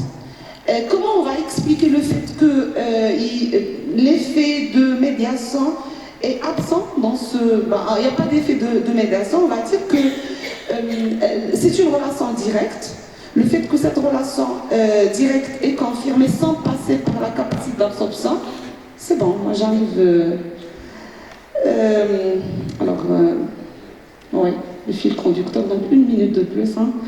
Le fait que cette relation directe s'est confirmée sans passer par la capacité d'absorption, comme ce qui a été présenté au niveau de la littérature, peut s'expliquer par le fait que les nouvelles connaissances, peut-être externes, donc là je suis en train train de comprendre un petit peu pourquoi l'effet de médiation n'a pas été confirmé. Peut-être que les entreprises marocaines achètent uniquement des licences ou des brevets, et donc on n'a pas besoin de transformer les connaissances, on n'a pas besoin de retravailler les connaissances, donc on l'intègre directement. Par rapport à cette question d'attitude négative avec les connaissances, comme ça a été présenté dans la littérature, on va dire, et ça on va l'expliquer par rapport aux chiffres que j'ai avancés tout à l'heure, les Marocains n'ont pas une attitude négative envers les connaissances externes. Et donc, ils ont plutôt une attitude positive. Du coup, on peut intégrer, peut-être, ça on va mener par la suite une étude qualitative pour aller en profondeur dans les choses et pour plutôt intégrer peut-être d'autres variables. Notamment, on va aborder le syndrome, ce qu'on appelle le sell-out, c'est-à-dire avoir une attitude positive envers les connaissances externes. Par rapport, donc, et là c'est le dernier élément à dire par rapport à notre modèle, peut-être qu'il faut mener une étude qualitative pour aller en profondeur et chercher d'autres variables qui modèrent ce modèle, notamment la culture, peut-être la variable, la création du sens, le sense making, le sense making ability, ou même introduire une autre variable, à savoir la création du sens collectif. Et en fait, comme toute recherche qui est imperfectionniste, la nôtre n'échappe pas à cette règle. Il y a un certain nombre de limites, je vais les aborder brièvement. Un échantillonnement représentatif, entreprise. Merci. Je m'excuse. Merci, Monsieur le Président de la Science, de m'avoir donné la parole. Donc, comme depuis le matin, nous sommes là en train de parler de l'intelligence économique en Afrique. Les différents intervenants, ils ont largement dit sur le plan théorique de l'intelligence économique. Mon intervention aura une particularité parce qu'elle sera axée beaucoup plus sur la pratique, comment nous pouvons partir de l'intelligence économique sur un terrain, sur le plan pratique, comment nous pouvons la mettre en œuvre à travers notamment une proposition de mise en place d'un e-cabinet de conseil en intelligence économique dans la zone CEDEAO. Donc, je me présente, Moussa Abdou Ibrahim, je suis doctorant ici à la faculté Boujda. Mon directeur d'été, c'est le professeur Abdelila Elata. Nous travaillons sur l'intelligence économique dans la zone CEDEAO, le sujet de thèse. Et cette intervention s'intitule « L'intelligence économique au service de la complémentarité des échanges commerciaux entre le Maroc et la CEDEAO ». La CEDEAO, c'est la communauté économique des États de l'Afrique de l'Ouest, une communauté économique qui regroupe 15 pays et qui s'est déclarée zone de libre-échange en 2000. Donc le contexte, c'est dans le cadre de notre étude, nous avons travaillé au niveau de la littérature avec plusieurs études, dont la plus récente, c'est cette étude du département d'études et de prévision financière du ministère de l'économie marocaine, qui s'intitule « Échanges commerciaux entre le Maroc et les pays de la CEDEAO ». À travers cette étude, il s'avère que la CEDEAO, à elle seule, représente les 57% des exportations marocaines vers la CEDEAO en moyenne sur la période de 2000 à 2016. Et cette même étude, elle nous révèle qu'il y a tellement de gisements d'opportunités qui sont malheureusement non exploités et dont l'exploitation profiterait conjointement à ces deux parties, c'est-à-dire le Maroc et les pays de la CEDEAO. Mais malheureusement, jusque-là, cela ne profite pas comme ça se doit à ces parties. Pour preuve, vous pouvez voir les principaux fournisseurs de la CEDEAO et vous pouvez remarquer que le Maroc ne figure pas parmi les principaux fournisseurs de la CEDEAO malgré les gisements d'opportunités qui se présentent à elle. De là, nous avons tiré comme problématique comment les firmes marocaines peuvent-elles mettre l'intelligence économique au service de la complémentarité des échanges commerciaux entre le Maroc et la CEDEAO. Nous allons présenter rapidement la dynamique des échanges commerciaux entre ces deux parties, c'est-à-dire le Maroc et les pays de la CEDEAO. Commençons par la matrice de spécialisation du Maroc et de la CEDEAO. Donc, je commence par cette matrice parce qu'il y a pas mal de professionnels qui pensent que la présence du Maroc au sein de la CEDEAO sera perçue comme un concurrent.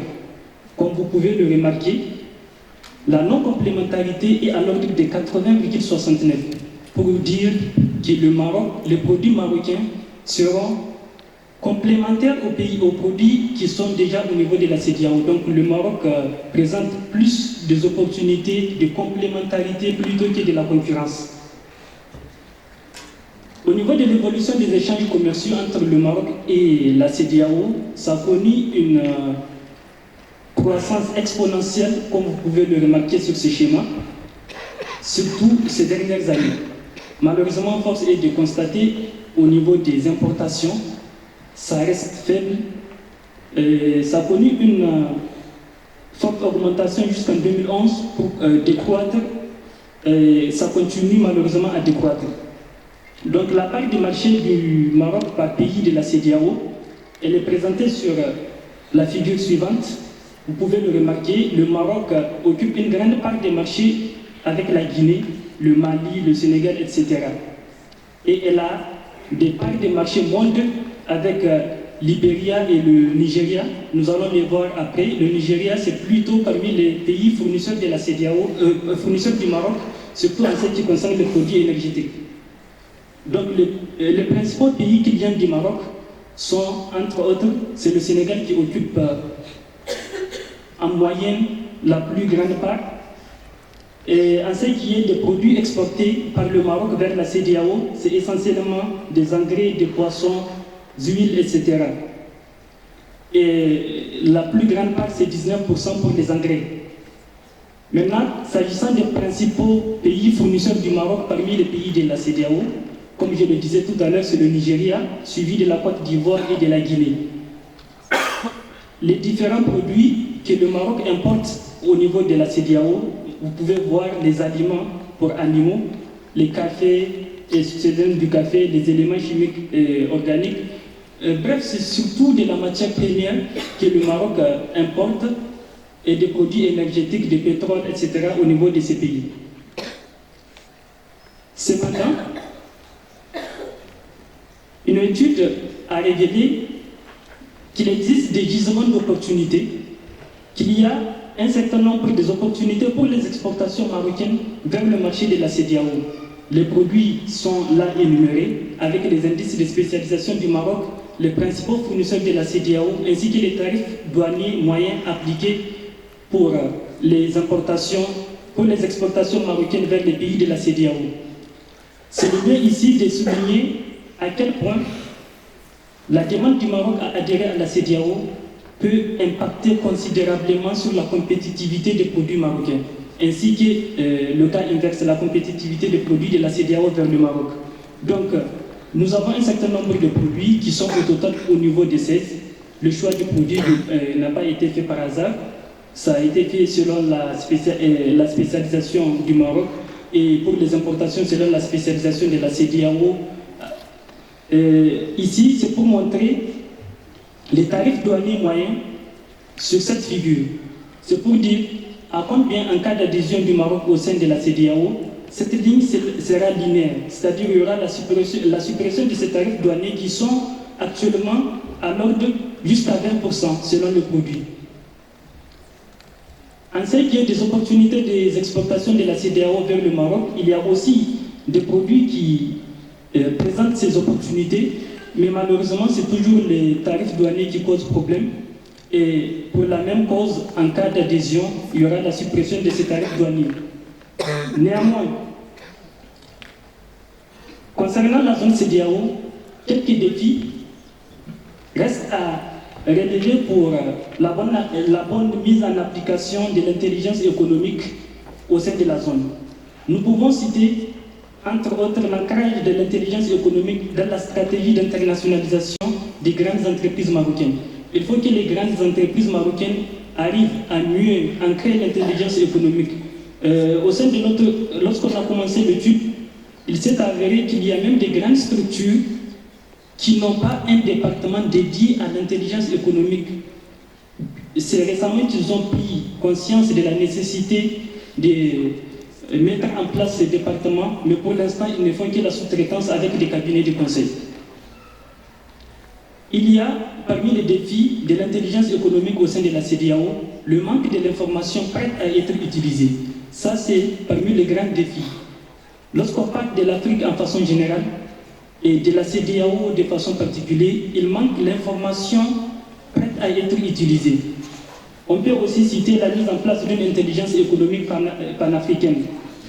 Rapidement, nous allons passer à la proposition dont on parlait. C'est la proposition de mise en place d'un cabinet de conseil en intelligence économique dans la zone CEDEAO. Cette proposition est venue sur la base des constats des éléments que je vous ai cités tout à l'heure. Donc, lors de nos études, on demandait aux managers et aux entreprises marocaines qu'est-ce qui les empêche de partir s'implanter au niveau de la zone CEDEAO. Il y a une grande partie des entreprises qui ne connaissent même pas c'est quoi la CEDEAO. Une grande partie de ces entreprises ne connaissent même pas qu'il y a des opportunités au sein de cette zone. Une grande partie vous disent qu'ils veulent commencer, ils ne savent pas par quoi commencer, et d'autres disent qu'ils sont découragés par les coûts exorbitants que les cabinets de conseil facturent pour réaliser les missions de conseil au niveau de la zone CEDEAO. Donc, sur la base de ces constats, nous avons pensé à la mise en place d'un cabinet de conseil en intelligence économique dans la zone CEDEAO. Il s'intitule MCIC 360 degrés, Morocco CEDEAO Intelligent Control. En quoi il s'agit concrètement? Il s'agit d'une plateforme qui va mettre en relation les entreprises marocaines qui veulent s'implanter au niveau de la zone CEDEAO avec des cabinets de conseil qui sont là sur place au niveau de la zone. Au lieu de donner la mission de conseil à un cabinet de conseil qui va se déplacer pour partir réaliser cette mission au sein de la zone, pourquoi pas travailler directement avec un cabinet qui est sur place? Il y aura parmi les avantages la connaissance, la maîtrise parfaite du terrain, parce que les cabinets qui sont sur place, c'est leur terrain, ils connaissent mieux le terrain que les cabinets qui vont venir d'ailleurs. Et côté prix surtout, cela permettra de facturer ces missions de conseil à des prix qui sont nettement concurrentiels. Donc le processus pour le cabinet, nous allons passer avec un système d'information. Nous sommes en train de faire la démarche pour la recherche des financements. Donc je ne vais pas présenter le processus en détail parce qu'on est en phase préliminaire. Concernant la proposition des valeurs, comme ce que je disais, ça serait une plateforme sécurisée qui va travailler 24 heures sur 24 avec plusieurs langues. Comme vous le savez, les pays de la CEDEAO utilisent plusieurs langues. Il y a des pays francophones, anglophones, lusophones. Il y aura des chartes qui seront signées entre notre cabinet avec les cabinets de conseil qui sont là sur place. Tout cela, la réunion de tous ces éléments nous permettra de proposer un prix nettement concurrentiel avec une meilleure qualité de service. Donc, sans trop tarder, je vais m'arrêter là pour qu'on échange au niveau de la phase de débat. Merci pour votre attention. Donc, on passe automatiquement à la discussion. Contrainte de temps. On prend 5 questions. Une question ouverte aux intervenants marocains. Parce que lors des interventions, ils ont expliqué que le contexte de mondialisation et globalisation qui pousse l'adoption de l'intelligence économique.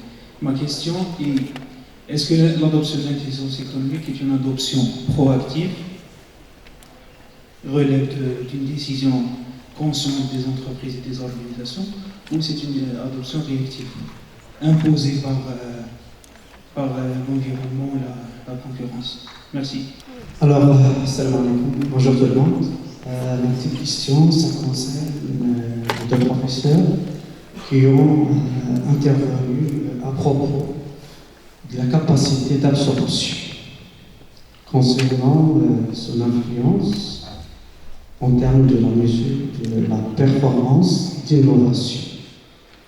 Mes deux questions sont les suivantes. La première question, ça concerne les variables de mesure. Ça concerne les variables de mesure. Comment vous avez élaboré ce modèle de recherche tout en formulant les hypothèses que vous avez annoncées en termes d'influence, étant donné que vous avez adopté une méthode de recherche exploratoire. Et la deuxième question, ça concerne la mesure de la performance d'innovation. Ça, j'ai une sorte de nuance et donc plus éviter à ce point. Et merci beaucoup pour votre intervention. Je vous en prie. Professeur Hakawi de la faculté des sciences juridiques, économiques et sociales de l'ASA. Alors, rapidement, trois petites. Une question pour le travail intéressant des deux dames. Je voudrais voir les construits par lesquels vous avez capté les deux dimensions de la capacité d'absorption potentielle et dynamique, au réalisme. Alors, deuxième remarque, c'est par rapport au speech que nous avons reçu de la part de, je ne me rappelle plus le nom. Je pense qu'il faut éviter ce genre de speech dans un travail de recherche parce qu'on a envie de voir un travail de recherche. On a envie d'entendre un travail de recherche et pas un chapitre d'un livre. Merci. Ma question s'adresse à Sadia Marron, sur l'intelligence artificielle. Alors, j'aimerais savoir s'il y a des cas pratiques, si vous avez identifié des cas pratiques de développement de l'intelligence artificielle dans votre contexte. Et est-ce que vous avez essayé d'identifier un peu les limites, oui, de cette pratique? Oui. Ma question concerne au niveau d'intervention des notoires. Première question, quelle est la place de la création des sens collectifs dans l'intelligence économique? Et quel est le lien entre l'intelligence économique et la vraie stratégie? Merci. Bonjour. Merci pour vos questions. Déjà concernant, je crois qu'il y a eu 3 questions par rapport à notre intervention. C'est ça? Premièrement, comment on a construit, c'était peut-être la dernière question, mais c'est pas grave.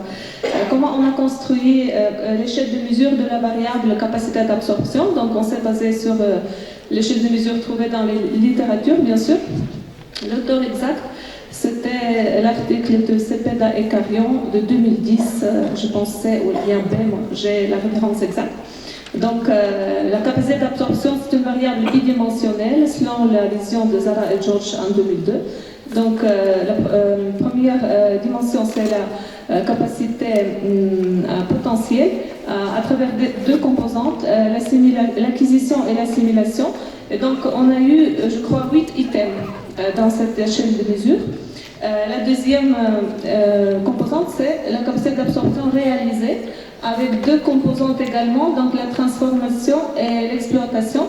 Et là, on a eu 12 items, également selon l'auteur que je viens de citer. Donc l'échelle de mesure, bien sûr, on suit le processus, plutôt la méthodologie de recherche, bien évidemment. On ne l'a pas pris, on l'a pas inventé, mais on l'a pris de la littérature. Donc ensuite, il y a eu la question par rapport à comment ça se fait qu'on mène une étude exploratoire et on a fait une approche quantitative. C'est une communication qui fait partie d'un travail de recherche doctorale de ma thèse. Donc je suis en 3e année de thèse. Donc c'est vrai que pour mon projet de thèse, je compte, j'ai déjà commencé, on suit une approche qualitative. Donc on va faire des entretiens semi-directifs en profondeur parce que justement il s'agit d'explorer. Mais avant de s'engager dans cette approche, on a voulu mener une petite étude pour avoir une idée sur le contexte marocain. Donc l'échantillon, il est très réduit, 33 entreprises répondantes, et on n'a pas cherché la représentativité. D'accord, on a eu juste on a voulu juste se permettre une petite idée par rapport aux principales variables ou bien par rapport aux principaux concepts qu'on va utilisé dans notre travail de thèse. D'ailleurs, ce n'est pas, comment dire, ce n'est pas un modèle, complet. Et d'ailleurs, à ma connaissance, la recherche exploratoire, elle est aussi possible à travers une étude quantitative. Ce n'est pas obligatoire, ce n'est pas la seule voie possible, l'étude qualitative. Donc c'est ça. Et ensuite, il y a eu la question, quel est le lien entre la capacité d'absorption et la performance, c'est ça? Le lien, voilà, bien évidemment, on s'est basé aussi sur la littérature, donc on a justifié les liens par les développements théoriques de la littérature, mais aussi par les études empiriques qui ont été menées, et les hypothèses ont été déjà posées par d'autres auteurs. Ça a été fait dans des contextes occidentaux, en Europe ou bien aux États-Unis, et les hypothèses ont été confirmées. D'accord? Donc, chez nous, dans le contexte marocain, voilà, ça a été affirmé. Peut-être c'est lié à la culture, peut-être il faut introduire d'autres variables médiatisées parce que l'effet n'est pas direct. Donc, ça va justement, ça va faire l'objet de l'exploration à travers l'étude qualitative qu'on va mener par la suite. Voilà, je laisse la parole à... J'aimerais juste réagir par rapport à la mesure de la performance. Parce qu'en fait, il y a deux voies pour mesurer une variable. Soit qu'on va construire une variable, et ça consiste, en fait, soit qu'on va construire une échelle, et ça fait l'objet des thèses, en fait. C'est-à-dire, pour construire une échelle de mesure, il faut suivre le chemin présenté par Churchill, donc toute une logique pour la construction, parce qu'en fin de compte, il faut valider. Donc, il faut créer une échelle, mais une échelle de mesure qui mesure ce qu'on cherche à mesurer. Et donc ça suppose le respect de tout un processus en partant c'est-à-dire une étude tout d'abord qualitative pour chercher de repérer les indicateurs par rapport à n'importe quelle variable, notamment notre variable, la performance d'innovation. Maintenant, deuxième voie, c'est quoi? C'est le fait de recourir à des échelles de mesure qui ont été déjà validées dans d'autres contextes. D'ailleurs, je l'ai dit au niveau de ma présentation. Ce sont des échelles que nous avons empruntées d'autres contextes d'études. On les a traduits, on les a contextualisés aussi à travers des entretiens avec pas mal de responsables. D'ailleurs, c'était le cas de votre visite des clusters. Et puis, au niveau de la traduction aussi, il faut quand même vérifier aussi la qualité de la traduction à travers le concept de Black Translation, c'est-à-dire on traduit de l'anglais vers le français et puis on traduit du français vers l'anglais pour savoir est-ce que nous avons gardé le même sens. Donc il y a deux voies, soit créer une échelle de mesure et c'est difficile, soit d'emprunter les échelles qui existent déjà et qui sont déjà validées. C'est-à-dire, on doit en fin de compte vérifier leur fiabilité et leur validité. Donc pour notre cas, nous avons emprunté une échelle d'un autre auteur. Et c'est ça, je pense, ce sont là les trois questions. Merci. Alors, par rapport à la question qui m'a été posée par les dames ici présentes, alors par rapport à l'intelligence artificielle, est-ce qu'il y a des cas pratiques au niveau des entreprises? Alors, ce que je peux dire, c'est que ce qu'on avait remarqué, c'est qu'effectivement, les petites et moyennes entreprises, pourquoi on avait ciblé ça? Parce que comme vous le savez, c'est un secteur actif qui est beaucoup plus flexible par rapport à l'adoption de certaines méthodes d'organisation. Alors, on avait remarqué effectivement qu'il y a un niveau, comme j'ai dit, une disparité dans l'application de cette pratique, surtout on avait remarqué que pour les entreprises qui sont engagées dans certains systèmes, comme le système de management de la qualité ou la TQM, Total Quality Management. Alors pour ces entreprises qui ont déjà un petit peu, c'est un pas en avant, donc il y a déjà, ils utilisent des agents conversationnels, ils utilisent Customer Relationship Management, CRM, donc il y a des pratiques, mais l'intelligence artificielle fait peur. Donc on utilise des applications, on utilise des logiciels mais ça reste un petit peu limité par comment fédérer l'ensemble des salariés à en faire une pratique.